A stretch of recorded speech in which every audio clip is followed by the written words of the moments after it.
12 minutos. Sigues en Combinación Clave. Estamos en el estudio con Gloria de la Fuente de Chile 21, con Pancho Martorell, director del Periodista. Estamos hablando de la situación del ministro del Interior, Jorge Burgos, que, confirmado hoy día en la prensa que efectivamente nunca se enteró del viaje de la presidenta hasta la Araucanía y que esperaba reunirse con ella y conversar con ella durante esta mañana. Conversamos hace un ratito, por si usted no lo escuchó, con Matías Walker, el diputado de la Democracia Cristiana, que además es vicepresidente del partido, y él confirmaba que sí, Jorge Burgos estaba muy molesto con lo que había sucedido, que efectivamente no se había enterado del viaje con anticipación, que tenía que hablar con la presidenta. Dijo que no se casó con nada respecto. Él espera que siga en el gobierno, lo planteó de esa manera. Dijo que no había renunciado, como descartando eso, pero tampoco adelantando qué es lo que va a pasar. A mí me llamó la atención una frase. Él dice: yo espero que se generen las condiciones para que el ministro Burgos continúe en el cargo. El se generen las condiciones quiere decir que hasta ahora ha estado sin ningún tipo de condición favorable como ministro del Interior. Me da la impresión, ¿no? O sea, es que es más o menos evidente que los últimos... Además, nos tendemos a olvidar, parecía que el ministro Burgos lleva mucho tiempo en el gabinete, sin embargo un par de meses nomás. Meses pues, llevará, claro, ¿no? sí lleva un par de meses, mayo, desde mayo. 9 de mayo, por ahí. Claro. Pero parece tanto tiempo porque hemos sido testigos además de una cantidad enorme de situaciones complejas, la verdad, en la relación del comité político en general. Porque convengamos en que, y ahora ampliamos la mirada para no estar solamente situados en interior, en el comité político también. Yo creo que el comité político ha tenido dificultades este año para funcionar. Porque detrás de las reformas estructurales tiene que haber una cohesión importante también de la coalición de gobierno, de los parlamentarios, de los partidos políticos, y hemos tenido un año complejo, con muchos logros, pero yo creo que justamente esta situación de gestión política que enreda, que complica, y que parece que no logra terminar ni cuajar, es como un diseño que no logra cuajar, termina complicando, empañando todo lo que han sido logros de este gobierno. De hecho, hoy día podríamos estar aquí haciendo en este panel hoy en día un balance de la situación política, y sin embargo la presidenta toma una decisión compleja y estamos básicamente en el penúltimo día del año conversando una situación que no debiera. Una pregunta de puro ignorante. ¿Es mala política la presidenta? Yo creo que sí. Es una mala política. Yo no me atrevería a decir que es una mala política, pero sí me parece que tiene... Todos los problemas se han generado en ese ámbito, yo por eso pregunto. Sí me parece que tiene dos circunstancias que son particulares y que no fueron parte de la experiencia de los gobiernos de la concertación para atrás. Ella estuvo desafiada en algún minuto a tener que cambiar la agenda. Ella particularmente es un personaje distinto a lo que fueron los gobiernos de la concertación, enfrentó por lo demás la necesidad de cambiar un poco también y rotar la agenda, y yo creo que eso ha sido parte como el desafío en el fondo que todavía no ha logrado cuajar sin duda. Logró levantar un programa de gobierno en el fondo como súper desafiante, súper a la vanguardia, pero no ha logrado todavía transformar eso en algo que la ciudadanía se apropie necesariamente, pero yo creo que sí tiene una dificultad que hay que reconocer claramente. A ella le cuesta armar coalición y una agenda de reformas estructurales como las que se propuso particularmente para este gobierno. Yo creo que esto fue parte del gobierno pasado también, pero particularmente con una agenda de reformas estructurales como esta, con una ciudadanía además que ha transformado, que ha cambiado, que ausculta más, que fiscaliza más, necesita necesariamente tener un ejercicio de mayoría de coalición, de cohesión, que yo creo que hasta aquí no ha logrado. Y eso yo creo que es fundamentalmente responsabilidad no solamente de los partidos políticos, sino que principalmente del primer mandatario, que tiene que ser jefe de Estado, jefe de gobierno, pero también jefe de coalición. Si no, no se explica, digamos, no da el diseño. Además, los liderazgos se ponen a prueba. Tú tienes viento de cola y te va empujando, y el país avanza y la economía funciona bien y no hay problemas en las regiones y tienes todo tranquilo y no hay un terremoto 8.9. En general, los equipos siguen adelante. El problema es cuando surgen estos elementos. Y es ahí donde tienes que mostrar esa capacidad. Y esa capacidad, como dice la Gloria, tiene que verse en distintos frentes, desgraciadamente, para un gobierno de coalición, pero así es, y ese es el elemento. Y yo creo que en los últimos dos gobiernos de la concertación nueva mayoría, hemos visto un abandono de la cuestión política fuerte. Y eso tiene que ver mucho con esta formación de equipos. Y quiénes son y cómo llega un poco la crítica que permanentemente le hacemos a los estados. Es decir, y ahí es donde se han mostrado las falencias más grandes de la presidenta en ese marco, y lo vemos en el equipo político, lo vimos en su primer gobierno, lo vemos en el segundo gobierno. Este tema de relación, este tema del amiguismo, este tema del secretismo va afectando finalmente la marcha del gobierno. ¿Y no pasará la cuenta de la forma de hacer campaña? porque van 3 gobiernos seguidos que tienen problemas de política, justamente. Y van 3 campañas consecutivas donde dice, vamos a hacer lo más lejano a lo político. Bueno, pero es que eso es un problema de coalición de gobierno también. O sea, en su minuto la concertación tuvo la necesidad de plantearse hacer gobierno de coalición en circunstancias distintas a la amenaza permanente de la regresión autoritaria, que era lo del principio de los 90, ¿no? Y que de alguna manera mantenía la cohesión porque estaba claro el adversario al frente. Cuando el adversario deja de estar, era necesario cambiar la agenda, era necesario instalar otras dinámicas, era necesario instalar de alguna manera un diálogo que yo creo que la concertación no se produjo y por obra del destino, digamos, la nueva mayoría tampoco lo tuvo, porque finalmente la nueva mayoría tenía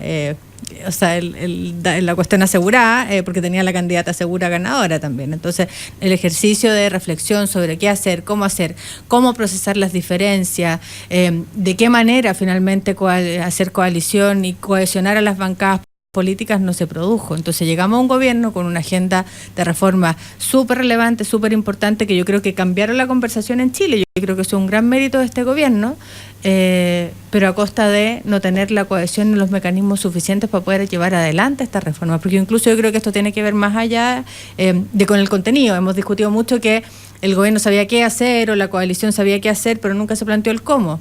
Bueno, técnicos hay, si convengamos que gente técnica que sabe de los distintos temas hay. El punto es cómo se procesa las diferencias políticas en torno a una coalición. Finalmente aquí siempre hay una disputa por hegemonía y cuando son más actores disputan la hegemonía.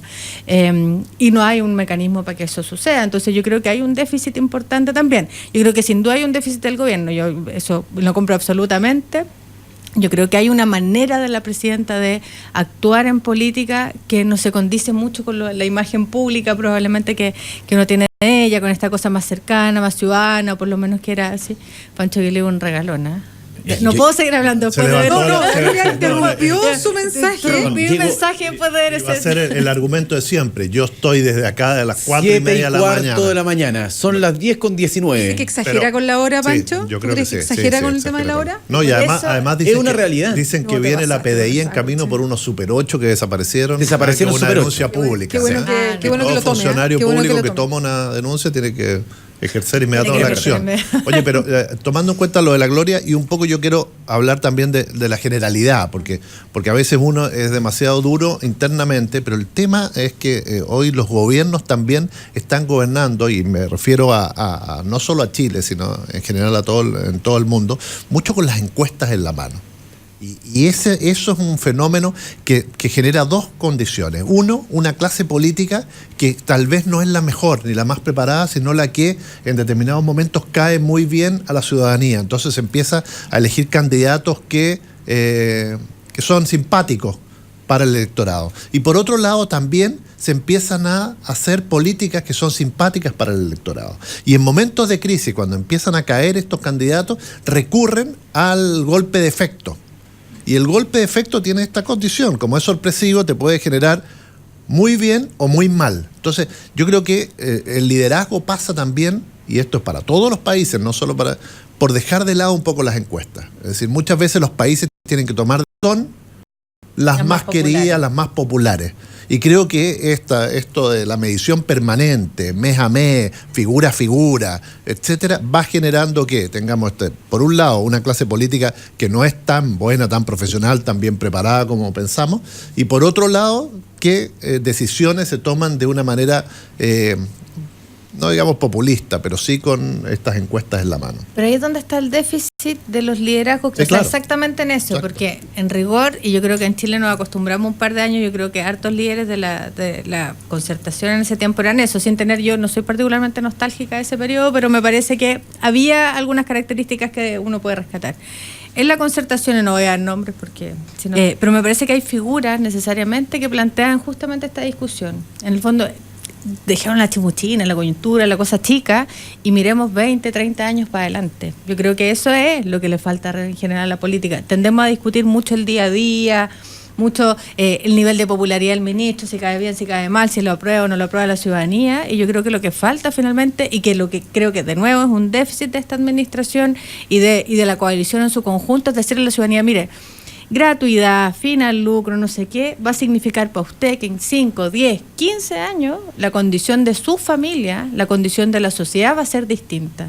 Estamos finalmente discutiendo minucias y no estamos discutiendo el país que queremos construir. Y falta exactamente lo mismo con la discusión constitucional. Esto no es asamblea constituyente, no, esto es finalmente el tipo de sociedad que uno quiere construir. Eso es lo que hace la política, ofrecer proyectos de sociedad.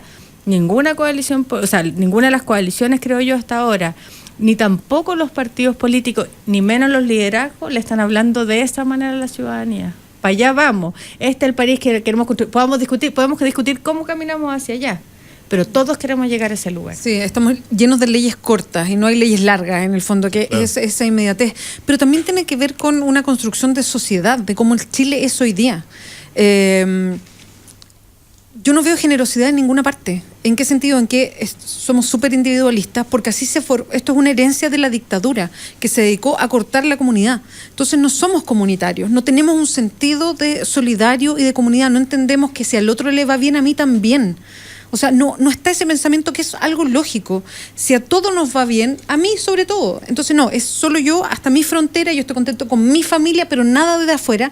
Entonces armar la comunidad para la generosidad es muy complejo. Yo entiendo, y a mí me gusta mucho ese discurso, oye, miremos esto hacia el futuro, miremos lo que queremos ser, discutamos qué queremos de este país, qué queremos de la educación. Y no lo digo en el sentido romántico, pero también. O sea, esas son las discusiones de fondo. Pero yo no veo que haya, porque estamos en una sociedad que se armó para no tener esas discusiones, para no entrar a los fondos. Entonces, poder lograrlo es un desafío mayúsculo. Pero también la hemos acentuado.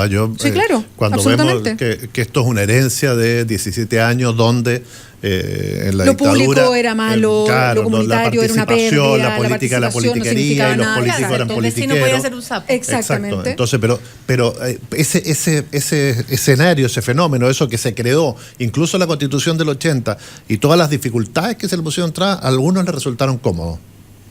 Y dijeron, sigamos, sí, claro. Incluso profundicémoslo.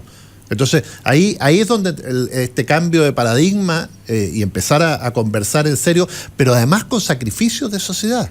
La sociedad tiene que entender que en determinados momentos hay ciertos sectores que pueden avanzar y otros que en pos de la sociedad se tienen que ir quedando. Y eso es para los empresarios la reforma tributaria, para las AFP y las ISAPRE, para los bancos. Es decir, ellos no entran en este marco que estamos hablando de la solidaridad, de cómo avanzamos como sociedad, cuál es el norte que queremos en el país, sino que ponen el fin lucro. Exacto, pero también, como un objetivo Pancho, central. Hay una ceguera ahí, porque no pueden pretender, y digo desde los sectores empresariales, si solo miran su ganancia personal, incluso mirando para ellos. Yo ni siquiera les pido generosidad, ellos tienen su negocio, me imagino que quieren maximizar todas las ganancias. Pero incluso ahí hay una ceguera absoluta, porque si un país sigue con estos niveles de desigualdad, no va a dar jamás un salto al desarrollo. Si seguimos perdiendo talentos en todas partes por la desigualdad que existe, tampoco. Entonces hay una ceguera respecto al futuro, pero enorme. Y a mí eso me llama la atención, porque uno diría, a ver, de acuerdo, ¿tenemos empresarios modernos? No. Empresarios de la de piedra que se conforman con sacar el producto bruto para afuera y que afuera hagan todo el proceso para tener más ganancias y que no miran a futuro lo que significa un país desarrollado, que es incorporar a todos. Exactamente. Entonces hay una ceguera que a mí me impacta, porque ni siquiera hasta en el puro cálculo económico, así para exagerarlo harto, hay ceguera también. Sí, en eso. Yo creo que totalmente, y lo que finalmente nosotros hemos visto como dinámicas sociales que a ratos se agudizan y a ratos como que se retrotraen, es justamente eso. Cuando las reglas del juego, nuestras reglas del juego fueron marcadas fundamentalmente con la Constitución del 80, en muchos casos, en otros no, pero en muchos casos reforzadas por una forma de transición que se hizo bajo ese alero. Y las instituciones, por lo tanto, que tenemos, instituciones entendidas como reglas del juego, son las reglas del juego que en el fondo se impusieron en esa época. Y eso empieza a chocar, yo creo que hoy en día, permanentemente, después de 25 años, con las condiciones de la sociedad. Porque ese modelo institucional, esas reglas del juego, y no me refiero solamente a la Constitución, son todas las dinámicas de reglas del juego que se puso en la sociedad, tienden a no gustarnos, ¿no? Pasar en el fondo muy lejos de aquello que es la aspiración de las personas, pero al mismo tiempo convive esa contradicción que finalmente como lo público dejó de generar sentido a las personas, entonces la gente se retrotrae de lo privado y finalmente termina pensando que la hágalo usted mismo dentro de su casa, con su propio esfuerzo personal. Los pobres, no sé, los pobres son flojos y por eso no... Como que si es un segundo discurso lugar en la instalado en encuesta, Chile, entonces impresionante. es una cosa un poco bipolar en nuestra... Debe ser como un récord mundial que los políticos vengan a cachar un cuarto de siglo después que la cosa está... Somos yo no sé en qué país del mundo el legado de una dictadura permanece un cuarto siglo. Yo creo que vivimos al menos una década entre el vamos 90 a tener y el un par 2000. de generaciones que van a vivir. Somos el segundo país más individualista del mundo después de Estados Unidos, y el 13% de los chilenos, según encuesta, confía en su vecino. La confianza interpersonal es de las más 13%. bajas, sí. O sea, cuando uno no construye comunidad, sí, cuando la desconfianza está instalada no solo con las instituciones, con la regla del juego, sino que con el vecino, con los pares, estamos mal, po.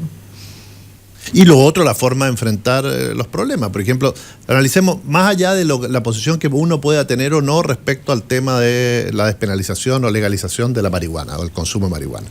Si hace 4 años o 5 años, los mismos que están hoy en el gobierno decidieron pasarlo a droga dura, ¿no? Por el daño la que famosa producía. lista 1, si usted lo ha escuchado así. 4 años después, por las encuestas, porque se genera un clima de opinión, por un montón de razones, se decide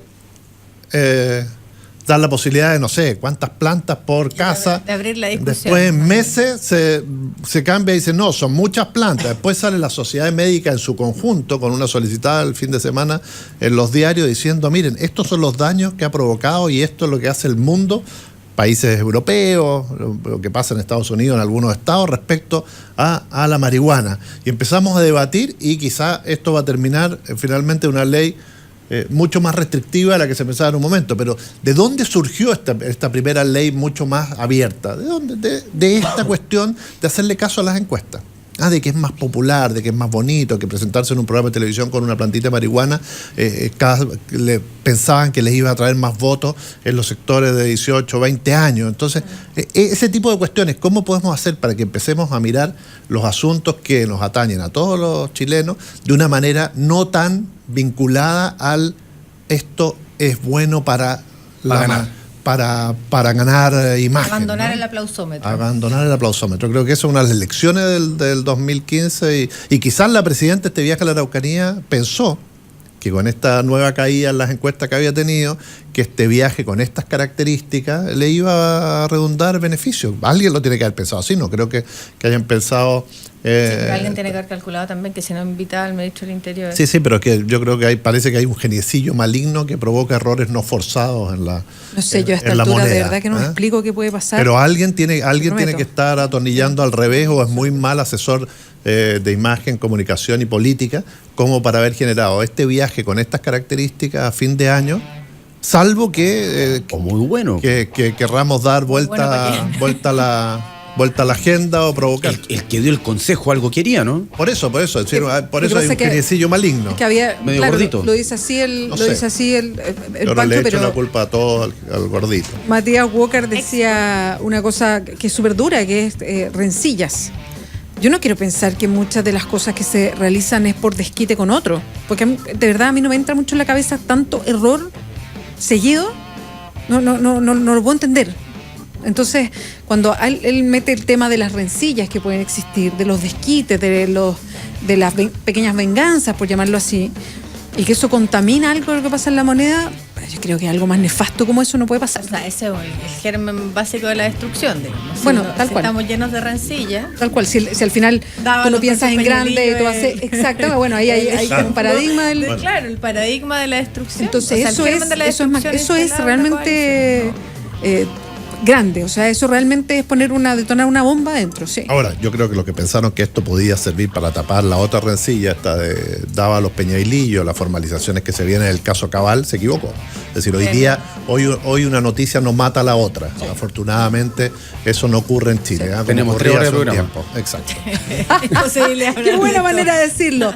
10:31, nos vamos a ir a la pausa. Estamos con Francisco Martorell, con Gloria de la Fuente. Hay varios que están tuiteando sobre el tema. Alejandra nos dice, dice, excelente los aportes de Gloria de la Fuente en el panel, buena conversa con Francisco Martorell, manda saludos, así que gracias Alejandra, y tengo que decirle a Grullita que muchas gracias, es que escuchó lo de los Super 8 y ella el otro día vino gentilmente, que siempre conversa y nos escucha, a dejar unas galletitas de avena y yo me las comí todas y no le convidé a nadie. Bueno, Grullita, lo siento. Si está cerca y alcanza a llegar, todavía estamos aquí. Pidiendo más galletitas. Grullita, muchas gracias, pero Glup. Oh, ay, pifia. Lo siento, pero es que estaban muy ricas. Ya, vámonos a la pausa mejor. Ya volvemos. ¿Hacia dónde avanza el país? En minutos volvemos con miércoles editoriales en Combinación Clave.